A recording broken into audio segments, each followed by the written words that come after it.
Bill O'Reilly here, Tuesday, May 17th, 2022. You are listening to the O'Reilly Update. Here's what's happening across our nation. Chicago imposing a mandatory curfew to fight crime. COVID spiking in New York City. McDonald's blasts out of Russia. Most folks want corporations to stay out of politics. Also ahead, the new White House spokesperson is a radical leftist. But first, Chicago Mayor Lightfoot unveiling a nightly curfew for everyone under the age of 18. Teenagers will no longer be allowed on the streets after 10 p.m. between Thursday and Sunday.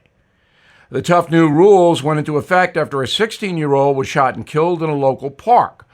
More than 200 people have been murdered in Chicago so far this year. Homicides in the Windy City up 60% since Miss Lightfoot was sworn in as mayor 3 years ago. Officials in New York City raising the COVID threat level. The 5 boroughs now considered high risk for residents and travelers. The health commissioner urging everyone to wear a mask inside. The city now reporting 4,000 infections every day, up from 600 in March. To date, 1 million Americans have died from the pandemic, including 70,000 New Yorkers. McDonald's pulling out of Russia. The restaurant chain will sell off 850 stores because of Putin's war on Ukraine. The company releasing a statement on the closures, quote, continued ownership of the business in Russia no longer tenable, nor is it consistent with our values, unquote. The first McDonald's in Russia opened in Moscow's Red Square on January 1st, 1990, and McDonald's is doing the right thing here. Who needs Russia? A new survey from Trafalgar finds a whopping 87% of adults want corporations to avoid politics. 9 in 10 say they will stop using products and services if a company openly contradicts their values. Another poll shows 68% of Americans are less likely to do business with Disney if that company continues to promote sexual issues. Only 9% of voters want corporations to take public positions. In a moment, why would President Biden appoint a radical leftist to be the White House spokesperson? Right back. If you own a home or property, here are 2 reasons you never want to become the victim of home title fraud. Reason 1, when a cybercriminal sneakily worms his way onto your home's title, he'll take out loan after loan using your home's equity, then he'll vanish, leaving you to prove you didn't commit fraud. Reason 2, you could be a victim of home title fraud right now and not know it for months. No agency notifies you or asks if you sold your home or added someone to the title. You'll find out when the collection calls start for loans you never took out. Nobody knows more about how to help stop this crime than Home Title Lock, America's trusted leader. I urge you to go to HomeTitleLock.com, read the testimonials from retired FBI agents and others, register your home address to see if you are already a victim. And when you protect your home, tell them O'Reilly sent you for 30 free days of protection. HomeTitleLock.com. HomeTitleLock.com. Time now for the O'Reilly Update message of the day. Jen Psaki off to make millions of dollars at MSNBC, and Karine Jean-Pierre is the new White House press secretary. Here is her story. She was born in Fort-de-France, Martinique, that's in the Caribbean, on August 13th, 1974, so she is 47 years old. Her parents are from Haiti. Ms. Jean-Pierre was raised in Queens, New York from the age of 5.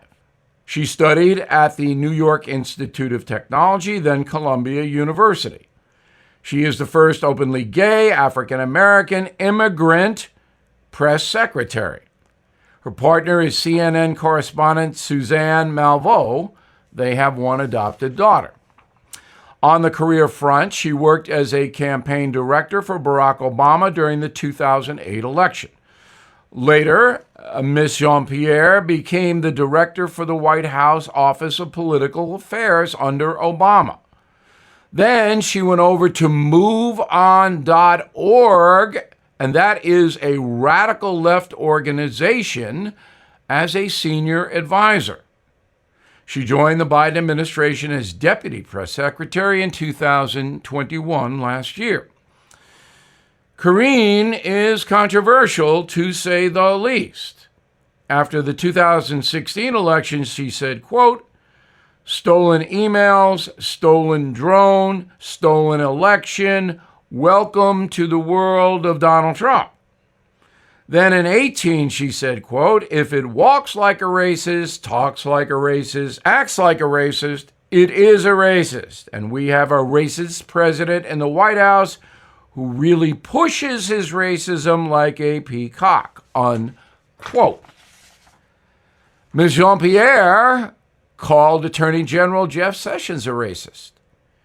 In May 2020, she said this: "Fox News was racist before coronavirus, they are racist during coronavirus, and they will be racist after coronavirus."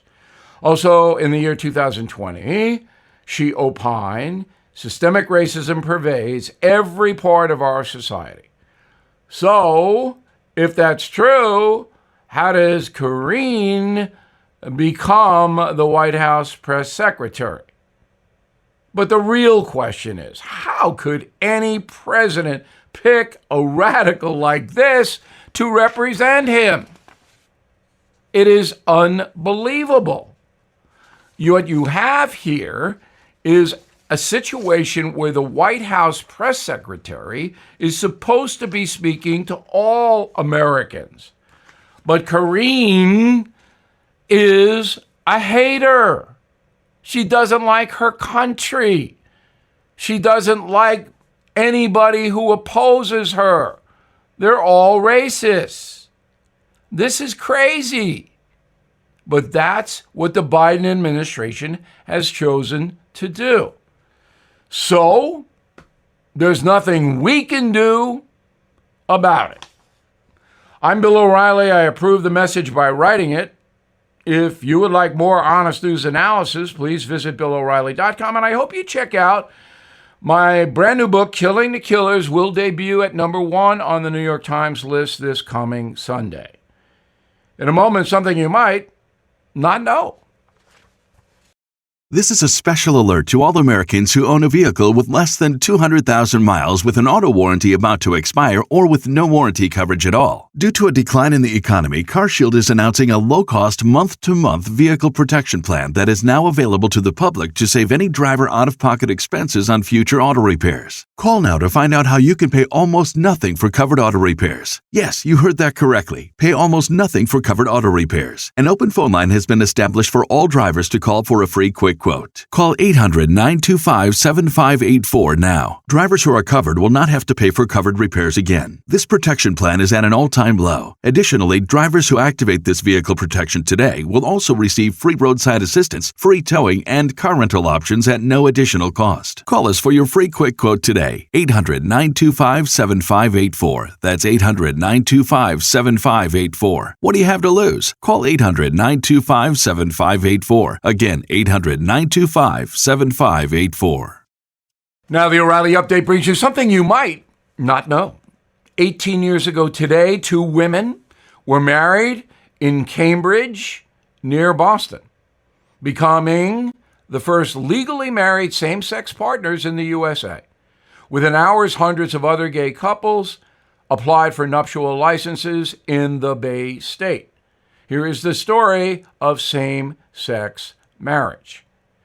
The concept dates back to the AIDS epidemic of the 1980s. Gay partners were then unable to visit each other in hospitals, file life insurance claims, or inherit assets following their partner's death.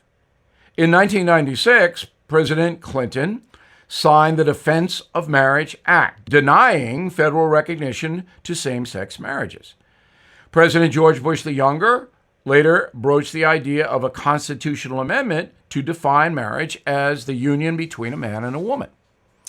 In November 2003, the Massachusetts Supreme Court ruled any ban on same-sex marriage was unconstitutional.